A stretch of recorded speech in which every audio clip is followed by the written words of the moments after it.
Hello students, स्वागत है आप सभी का एक बार फिर से ज्ञानशाला एकेडमी के यूट्यूब चैनल पर।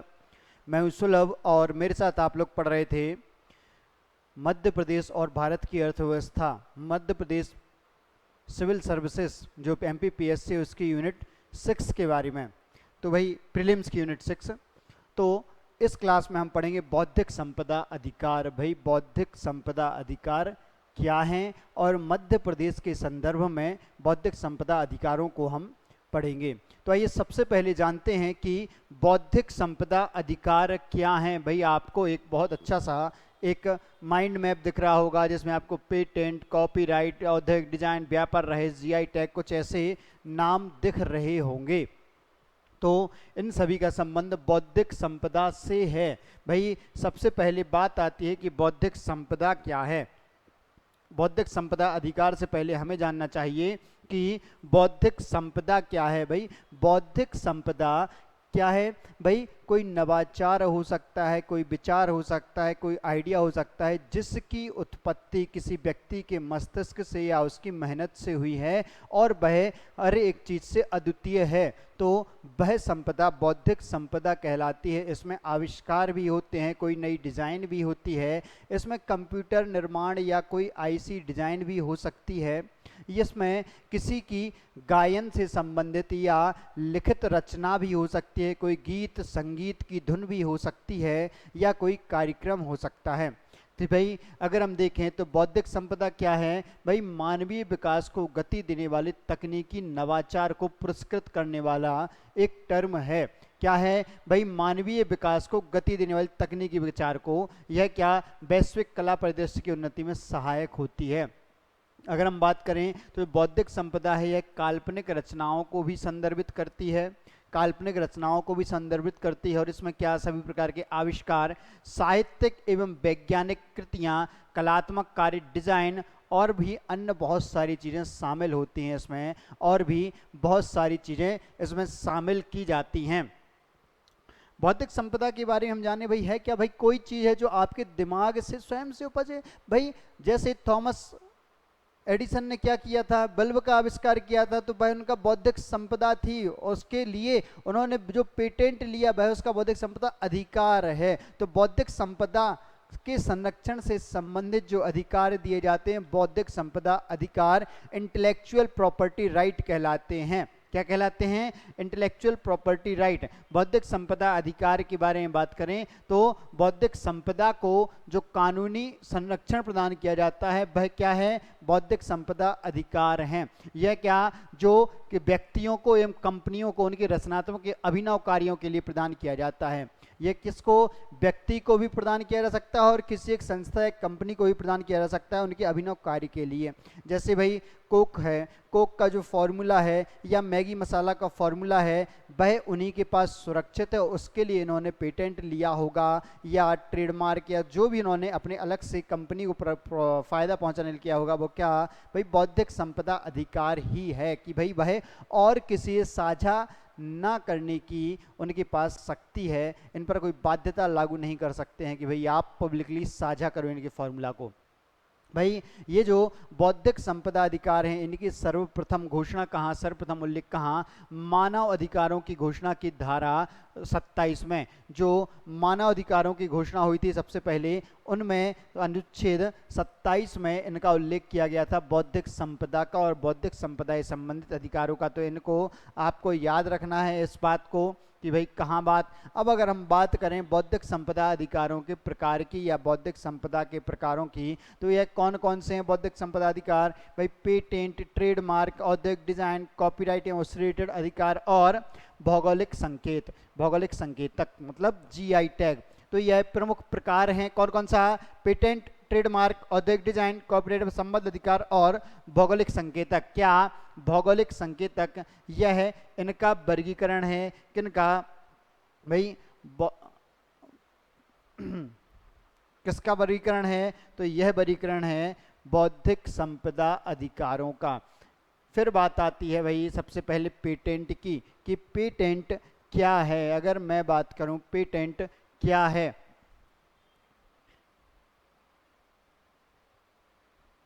पेटेंट क्या है कि भाई किसी व्यक्ति को किसी व्यक्ति या संस्था को, व्यक्ति या संस्था को अपने आविष्कार या उत्पाद के फॉर्मूला या निर्माण विधि के संदर्भ में जो संरक्षण अधिकार, इनके संदर्भ में जो संरक्षण अधिकार प्राप्त होते हैं वह क्या पेटेंट कहलाते हैं। भाई जैसे वही बात करें, बल्ब का आविष्कार हुआ, अब फिर आविष्कार होने के बाद उन्होंने उसका पेटेंट करा लिया तो यह फिक्स हो गया कि यह एडिसन ने बनाया, और इन्हें अब ये फॉर्मूला किसी कंपनी को बेच देंगे तो वह कंपनी इन्हें रॉयल्टी देगी। क्या रॉयल्टी? बगैर इनकी परमिशन के वह कंपनी यह बल्ब नहीं बना सकती है। क्या बल्ब नहीं बना सकती है। और यह क्या अधिकार है, इसमें क्या अधिकार मिलता है? इस फॉर्मूला और निर्माण को क्या लोक में मतलब पब्लिकली प्रकट करने, पब्लिक में प्रकट करने से संरक्षण प्राप्त होता है पेटेंट के माध्यम से।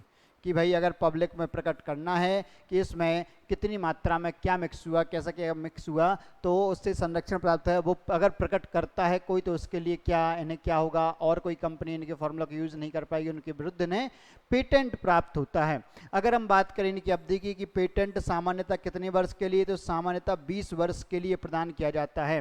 क्या किसके लिए? सामान्यतः 20 वर्ष के लिए पेटेंट अधिकार प्रदान किए जाते हैं। अब मैं बात करूं पेटेंट या बौद्धिक संपदा अधिकार से संबंधित प्रणालियां। तो पेटेंट या बौद्धिक संपदा अधिकार हैं तो इनसे संबंधित 3 प्रणालियां प्रचलित हैं। कौन कौन सी हैं वो 3 प्रणालियां? यह 3 प्रणालियां हैं मैड्रिड प्रणाली, हेग प्रणाली, और जो तीसरी है वह है लिस्बन प्रणाली। पहली है मैड्रिड प्रणाली, दूसरी है हेग प्रणाली और तीसरी है लिस्बन प्रणाली। भाई 3 प्रणालियां इन बौद्धिक संपदा हैं, जो बौद्धिक संपदा हैं इनके संरक्षण के लिए प्रयोग की जाती हैं पेटेंट के लिए। ये 3 प्रणालियां हैं जो पेटेंट का पंजीकरण इन तीनों प्रणालियों में किया जाता है। याद रखिएगा इन तीनों प्रणालियों के नाम पेटेंट से संबंधित हैं। किससे? पेटेंट से यह संबंधित हैं। चलिए आगे बढ़ते हैं। मैं बात करूं भारतीय पेटेंट अधिनियम की। भारतीय पेटेंट अधिनियम कब आया? 1970 में। भारतीय पेटेंट अधिनियम कब? 1970 में आई। ये येलो कलर मुझे लगता है ज़्यादा सही लग रहा होगा ब्लैक पे।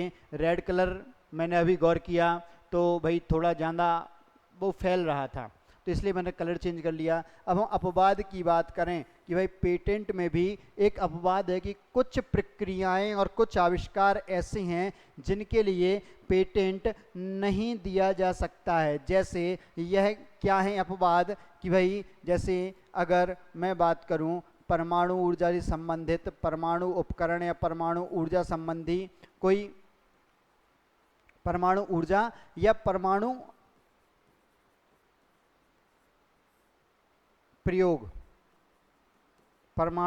प्रयोग इनसे संबंधित, या कोई कृषि पद्धति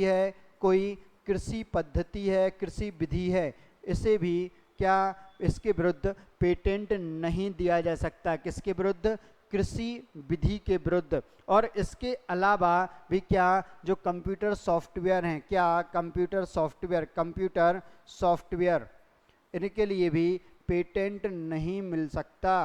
यह सभी के लिए खुले हुए हैं और इसके प्रयोग करने के लिए कोई रकम चुकाने की आवश्यकता नहीं है, क्योंकि पेटेंट के बदले रकम भी चुकानी पड़ सकती थी या भाई रॉयल्टी देनी पड़ सकती थी। चलिए आगे बढ़ते हैं। ये क्या हुआ? पेटेंट भाई 1970 में भारतीय पेटेंट अधिनियम कब आया? 1970 में। इस सन को याद रखिएगा। अब बात आती है ट्रेडमार्क की कि भाई ट्रेडमार्क क्या है। अगर मैं बात करूं ट्रेडमार्क की तो यह नाम से ही समझ आ रहा होगा। ट्रेड मतलब व्यापार,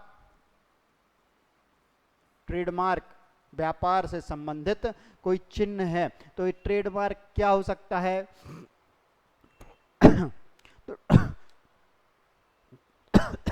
सॉरी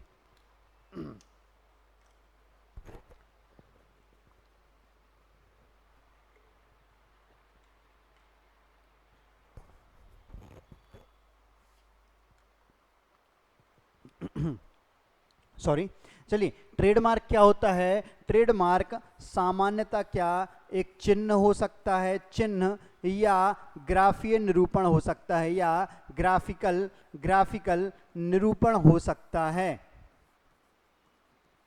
ग्राफिकल निरूपण हो सकता है किसका? किसी उत्पाद का, किसी उत्पाद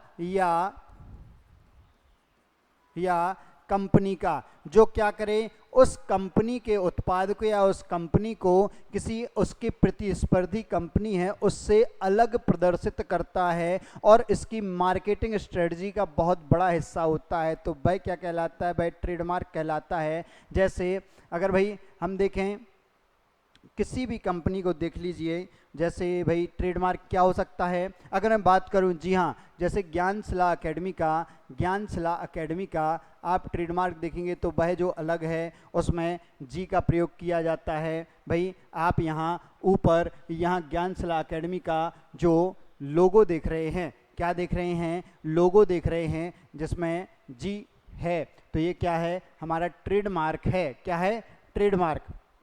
अब बात करें कि ट्रेडमार्क संबंधी जो एक्ट है वह कब आया? तो ट्रेडमार्क एक्ट आया 1999 में। कब? 1999 में। भाई बौद्धिक संपदा अधिकारों से संबंधित 3 प्रणालियां हैं। कौन सी 3? मैड्रिड प्रणाली, हेग प्रणाली और लिस्बन प्रणाली। तो पेटेंट जो है तीनों प्रणाली के तहत क्या होता है? रजिस्टर्ड हो सकता है। वहीं अगर मैं बात करूं किसकी? ट्रेडमार्क की। किसकी बात करूं? ट्रेडमार्क की बात करूं तो यह किस प्रणाली के तहत पंजीकृत होते हैं? तो यह मैड्रिड प्रोटोकॉल। किसके? मैड्रिड प्रोटोकॉल या मैड्रिड प्रणाली के तहत, मैड्रिड प्रोटोकॉल के तहत ये क्या होते हैं भाई?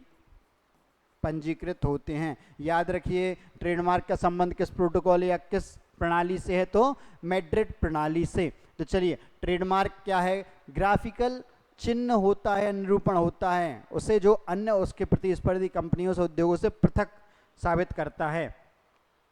एक्ट कब आया? 1999 में। अब बात आती है औद्योगिक डिजाइन की। किसकी? Industrial design. क्या है भाई? Industrial design. इंडस्ट्रियल डिजाइन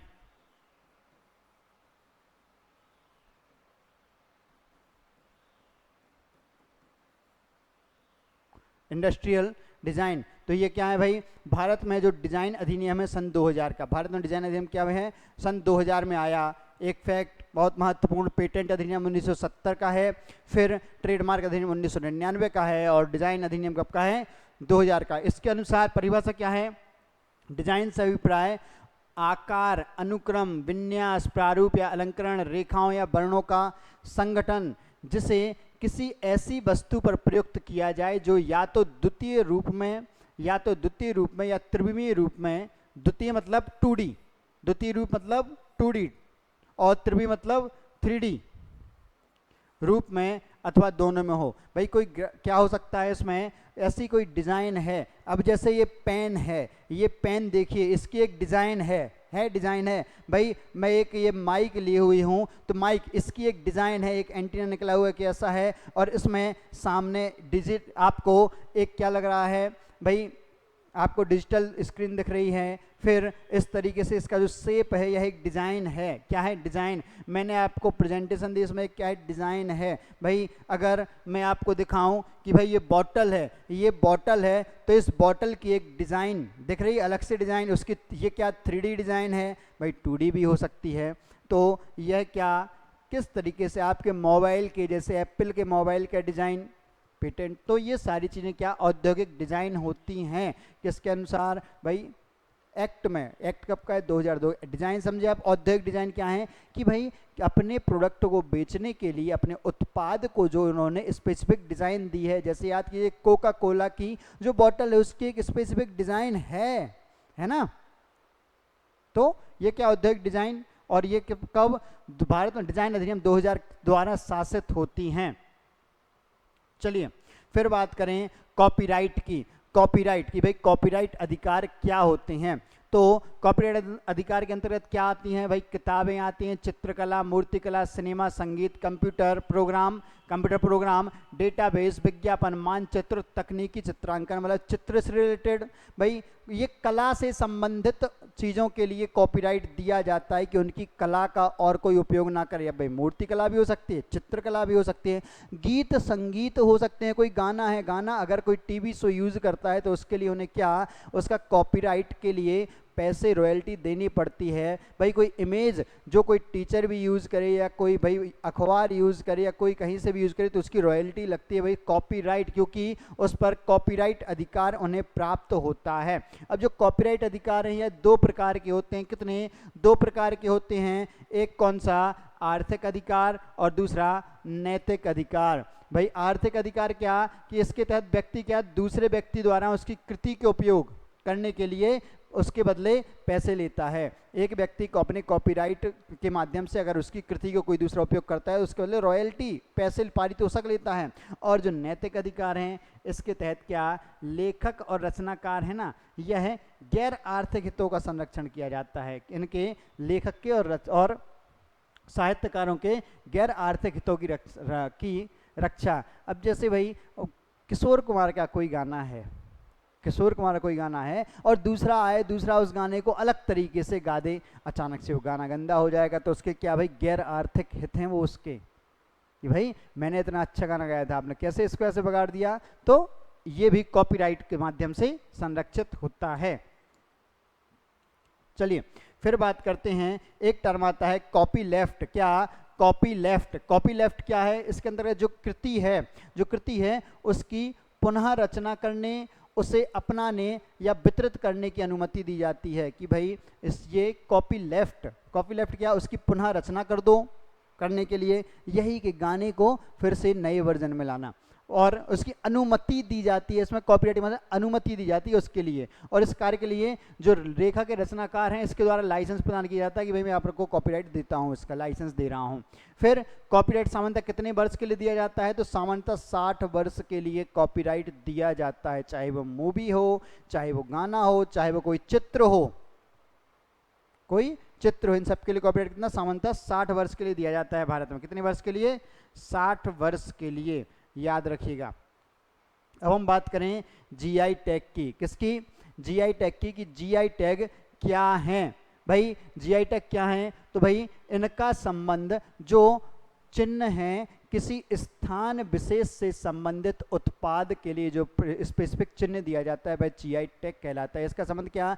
किसी स्थान विशेष से जो उसकी मूल उत्पादन स्थान को दर्शाता है जो चिन्ह, वह जीआई टैग कहलाता है। भाई इसमें क्या, इन उत्पादों का विशिष्ट भौगोलिक मूल स्थान होता है और मूल स्थान से संबद्ध होने के कारण इनकी विशिष्ट गुणवत्ता ही पाई जाती है, और जो वहाँ मूल स्थान, जहाँ इनके मूल स्थान थे वहाँ पर इनकी विशिष्ट गुणवत्ता के कारण इन्हें वहाँ की पहचान के लिए, ताकि जो इनके मूल उत्पादक, कारीगर, शिल्पकार या कृषक हैं उन्हें क्या पहचान मिल सके, उनके निर्यात को बढ़ावा मिल सके, और भाई उनकी आय में वृद्धि हो सकती है इसके द्वारा, याद रखिए। फिर भाई इसमें क्या किस किस को दिए जाते हैं? तो यह भाई कृषि उत्पादों को दिए जाते हैं, खाद्य पदार्थों को दिए जाते हैं, खाने के आइटम जैसे इंदौरी पोहा, जीआई टैग नहीं है लेकिन फेमस इंदौरी पोहा है। फिर मदिरा पेय भी हो सकता है, जैसे भाई वाइन जो है कौन सी, शैंपेन फ्रांस के गांव के नाम पर है। फिर हस्तशिल्प भी हो सकता है, कोई हस्तशिल्प भी हो सकता है, जैसे लेदरी खिलौने या बाघ प्रिंट, ये क्या है? हस्तशिल्प के उदाहरण हैं।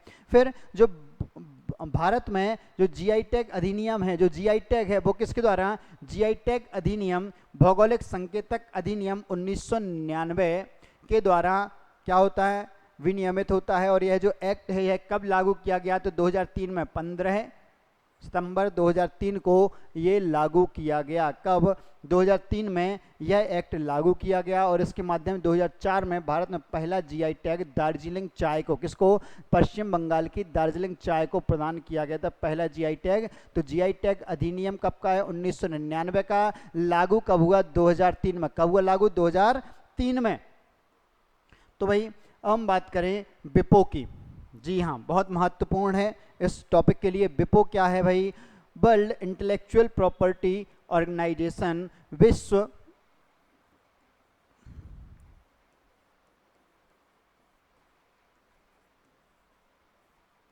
बौद्धिक संपदा संगठन। क्या है? विश्व बौद्धिक संपदा संगठन।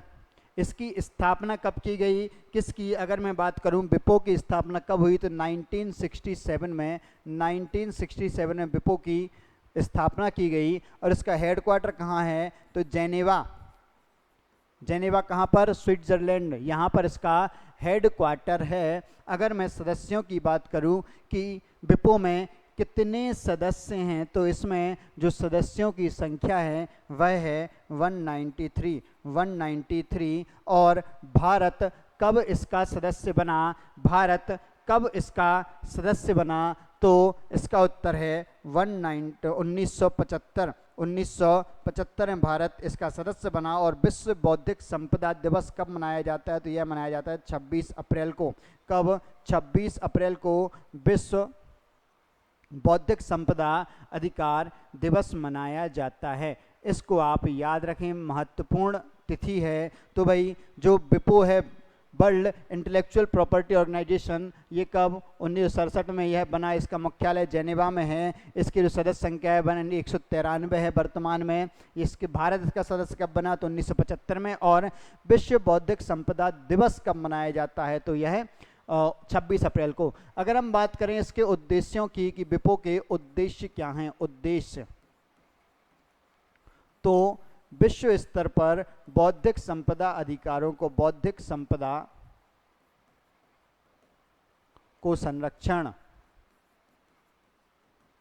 बौद्धिक संपदा को संरक्षण प्रदान करना और बौद्धिक संपदा अधिकार को प्रोत्साहन, बौद्धिक संपदा अधिकारों को प्रोत्साहन। इसके साथ ही क्या करता है? नवाचार को प्रोत्साहित करता है। किसको? नवाचार और आविष्कारों को, क्योंकि भाई बौद्धिक संपदा को यह संरक्षण दे रहा है तो नवाचार और आविष्कारों क्या प्रोत्साहन दे रहा है? नवाचार और आविष्कार को प्रोत्साहन। विश्व नवाचार सूचकांक, विश्व नवाचार सूचकांक इसके द्वारा जारी किया जाता है। विश्व नवाचार सूचकांक जिसमें भारत की रैंक कितनी? 40 है। विश्व नवाचार सूचकांक, विश्व नवाचार सूचकांक जिसमें भारत 40 नंबर पर है, जिसमें भारत की रैंक कितनी है? 40। किसके द्वारा जारी किया जाता है? तो विपो के द्वारा विश्व नवाचार सूचकांक जारी किया जाता है। चलिए आगे बढ़ते हैं। इसका स्क्रीनशॉट आप लेना चाहें तो ले लीजिए।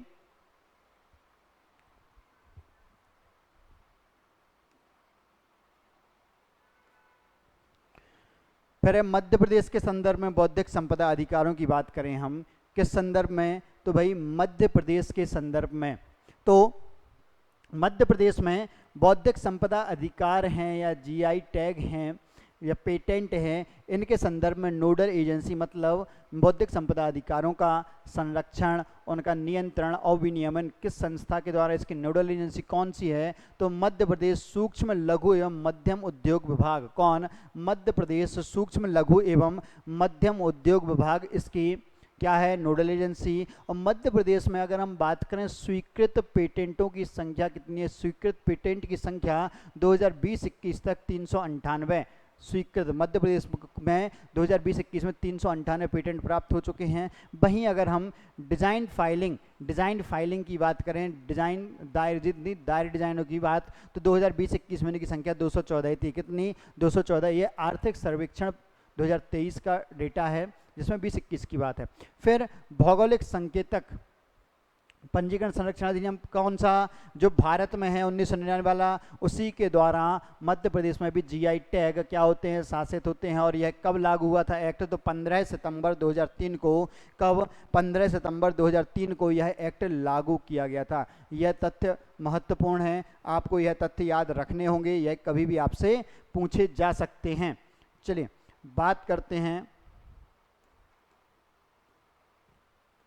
भाई, और क्या बात करें कि भाई जो जीआई टैग है भारत में सबसे पहले उस एक्ट के तहत भारतीय भौगोलिक संकेतक, वस्तु भौगोलिक संकेतक अधिनियम 1999 के तहत जो 2003 में लागू हुआ था, पहला जीआई टैग किसे? दार्जिलिंग चाय को। किसको? दार्जिलिंग चाय को 2004 में दिया गया था। फिर हम बात करें कि मध्य प्रदेश का प्रथम जीआई टैग, जी हाँ महत्वपूर्ण है, मध्य प्रदेश का प्रथम जीआई टैग किसको? चंदेरी की साड़ियों को 2005 में, एक वर्ष बाद 2003 में एक्ट लागू हुआ, 2004 में दार्जिलिंग चाय को मिला, 2005 में चंदेरी की साड़ियों को क्या मिला? जीआई टैग प्राप्त हुआ। फिर हम बात करें कि मध्य प्रदेश में वर्तमान में कुल कितने उत्पादों को जीआई टैग प्राप्त है, तो मध्य प्रदेश में कुल 19 उत्पादों को जीआई टैग प्राप्त है। कितने? 19 उत्पादों को जीआई टैग। अब इन 19 उत्पादों में जो 16 उत्पाद हैं उन्हें प्राप्त है, और ये पूर्णतः मध्य प्रदेश को प्राप्त हैं। एक जो जीआई टैग है वो किसी विभाग को प्राप्त है। किसको? संत रविदास हथकरघा एवं हस्तशिल्प विभाग को प्राप्त है। किसको? संत रविदास हथकरघा एवं हस्तशिल्प विभाग के वन्या संस्थान, किसको? वन्या संस्थान को। और जो 2 उत्पाद हैं वो संयुक्त रूप से मतलब मध्य प्रदेश के साथ किसी और राज्य को भी प्राप्त है वो जीआई टैग, केवल मध्य प्रदेश को नहीं है। तो याद रखें मध्य प्रदेश को कितने हैं? 19 हैं। 16 पूर्णतः मध्य प्रदेश को प्राप्त हैं, एक जो है मध्य प्रदेश किसी संस्था को प्राप्त हैं, और 2 जो हैं भाई 2 संयुक्त रूप से मध्य प्रदेश को प्राप्त हैं। भाई 3 उत्पाद हैं मध्य प्रदेश के, 3 जीआई टैग हैं जिनको लोगो भी प्राप्त है, जिनके लिए लोगो जारी किए गए। 2008 में ये तीनों भाई उत्पादों को जीआई टैग प्राप्त हुआ था। फिर मध्य प्रदेश का जो पेटेंट कार्यालय है वह भारतीय पेटेंट कार्यालय की मुंबई शाखा के अंतर्गत कार्यरत है। किसके? मुंबई शाखा उसकी नोडल एजेंसी है। तो रीजनल हेडक्वार्टर मध्य प्रदेश के पेटेंट कार्यालय का रीजनल हेडक्वार्टर कहाँ पर है? मुंबई, याद रखिए। फिर हम बात करते हैं मध्य प्रदेश के प्रमुख जीआई टैग कौन कौन से हैं। तो भाई सबसे पहले तो 2005 में क्या मिला था? चंदेरी साड़ियों को, जो कहाँ की हैं? अशोकनगर की। भाई सन मैंने पहले लिखा है ताकि आपको क्रम से याद रखें। 2005, 8, 12, 13, 15, 18 और 21 इस तरीके से। फिर 23। तो भाई 2005 में चंदेरी की साड़ी अशोकनगर, इसमें क्या थी भाई? चेक वगैरह की साड़ियाँ, अलग से हस्तनिर्मित का। तो यह क्या है? हस्तशिल्प से संबंधित है। किससे? हस्तशिल्प से संबंधित है। फिर मैं बात करूं 2008 में, तो धातु शिल्प या वेल मेटल की जो पात्र बनते थे दतिया और टीकमगढ़, ये भी किससे? हस्तशिल्प से संबंधित है, हस्तशिल्प। फिर बात करूं चमड़े के खिलौने इंदौर में, तो यह भी हस्तशिल्प है, क्योंकि चमड़े के खिलौने यहाँ के लोग हाथ से बनाते हैं, तो ये भी क्या? हस्तशिल्प से संबंधित है, हस्तशिल्प से। और मैं जो बात करूं भाई बाघ प्रिंट धार, यह वस्त्रों पर बाघ प्रिंट किया जाता था, तो यह क्या? यह भी हस्तशिल्प से। किससे? हस्तशिल्प। अभी जो चारों मिले हैं वह चारों हस्तशिल्प से संबंधित हैं, और यही तीन हैं जिनके लिए लोगो भी प्राप्त है, इन तीनों को। किसको? धातु शिल्प, बेल मेटल, चमड़े खिलौने और बाघ प्रिंट, इनको लोगो भी प्राप्त है। याद रखिए 2008 में तीनों हुए थे, अब लोगो अलग अलग तिथि को प्राप्त हुए। फिर बात आती है 2012 में महेश्वर साड़ियाँ, 2012 में महेश्वर की साड़ियाँ, यह भी क्या? हस्तशिल्प, हथकरघा भाई हस्तशिल्प का है ये। फिर बात आती है नागपुरी संतरे 2013 में। कब? 2013, 2005, 8, 12, 13, 5, 8, 12, 13, 5 में शिवराज सिंह चौहान मुख्यमंत्री बने थे। फिर भाई 2013 में चुनाव थे, 2008 में चुनाव थे, तो 8 में चुनाव के समय, और 2012 और 13 में, क्योंकि 13 में चुनाव थे तो इनको भी मिले। भाई 2013 में नागपुर संतरा जो मध्य प्रदेश और महाराष्ट्र को संयुक्त रूप से यह जीआई टैग प्राप्त है। पूर्णतः मध्य प्रदेश, एक ही राज्य को नहीं, मध्य प्रदेश के साथ महाराष्ट्र, ये दोनों साझा कर रहे हैं इस जीआई टैग को। तो यह है नागपुरी संतरे। फिर भाई 5, 8, 12, 13 हुआ। अब बात करते हैं 2015 में रतलामी सेव। 2015 में रतलामी सेव ये क्या है? खाद्य पदार्थ। यह क्या है? खाद्य पदार्थ। याद रखिए हमने देखा था हस्तशिल्प हो सकता है, खाद्य पदार्थ, कृषि उत्पाद, सभी हो रहे थे ना, कृषि उत्पाद इनको। तो भाई ये खाद्य पदार्थ है। फिर बात करें 2018 में, तो 2018 में कड़कनाथ मुर्गा झाबुआ। किसको? कड़कनाथ मुर्गा झाबुआ। यह भी क्या है भाई? यह कृषि के साथ पशुपालन होता है, मुर्गी पालन होता है, तो मिश्रित खेती में यह प्रयोग किए जाते हैं, मिश्रित खेती में। तो यह क्या? कड़कनाथ मुर्गा। इसके साथ याद रखिए मध्य प्रदेश और छत्तीसगढ़ का विवाद चल रहा है इसकी उत्पत्ति को लेकर। हालांकि वर्तमान में जो जीआई टैग मध्य प्रदेश को प्राप्त है, मध्य प्रदेश के झाबुआ में ये होते हैं, यह उत्पत्ति को बता रहे हैं कि झाबुआ में। फिर 2021 में 3 उत्पाद हैं। देसावरी पान, कौन सा? देसावरी पान, जो महोबा में होता है यूपी के, तो मध्य प्रदेश और उत्तर प्रदेश को संयुक्त रूप से इसके लिए जीआई टैग प्राप्त है। तो जो दो उत्पाद हैं जिन्हें संयुक्त रूप से जीआई टैग प्राप्त हुआ, एक तो नागपुरी संतरी और दूसरा देसावरी पान। नागपुरी संतरी महाराष्ट्र और एमपी की बॉर्डर पर हैं, और जो महोबा, जो देसावरी पान है महोबा में मूल रूप से, और बाकी मध्य प्रदेश और उत्तर प्रदेश दोनों को इसके लिए जीआई टैग। फिर चिन्नौरी चावल, चिन्नौरी चावल बालाघाट, यह कृषि संबंधित उत्पाद है। यह मध्य प्रदेश का प्रथम पूर्णतः कृषि उत्पाद है जिसे जीआई टैग मिला। याद रखिए एमपी का प्रथम पूर्णतः प्राप्त जीआई टैग कृषि उत्पाद के लिए प्राप्त पहला जीआई टैग चिन्नौरी चावल कब? 2021 में मिला। कृषि उत्पाद के लिए जीआई टैग पहला है भाई। तो कब भाई? सन याद किए, 2005 में, फिर 8 में, फिर 12 में, फिर 13 में, फिर 15 में, फिर 18 में और 2021 में। यह क्रम से आप याद करेंगे तो आपको सन याद करने के लिए परेशान नहीं होना होगा, पूरा सीक्वेंस आपको मस्तिष्क में बैठ जाएगा। तो 2021 में 3, देसावरी पान चिन्नौरी चावल 2 है, समझ जाऊंगा, देसावरी पान और चिन्नौरी चावल, देसावरी पान और चिन्नौरी चावल। फिर बात आती है 2023 की। 2023 में भाई चुनाव थे, दिसंबर 2023 में बहुत सारे जीआई टैग बांटे गए। पहला तो बाटिक प्रिंट उज्जैन, यह है मोम के माध्यम से बाटिक प्रिंट किया जाता है कपड़ों पर। इसे क्या भैरवगढ़ प्रिंट भी कहते हैं, इसे भैरागढ़ प्रिंट भी कहते हैं, क्या? भैरवगढ़ प्रिंट भी कहा जाता है, याद रखिएगा। इसमें मोम का इस्तेमाल किया जाता है कपड़ों पर प्रिंटिंग के लिए। फिर वारासिवनी की साड़ियाँ किसको? बालाघाट को वारासिवनी की साड़ियाँ। तो बालाघाट पहला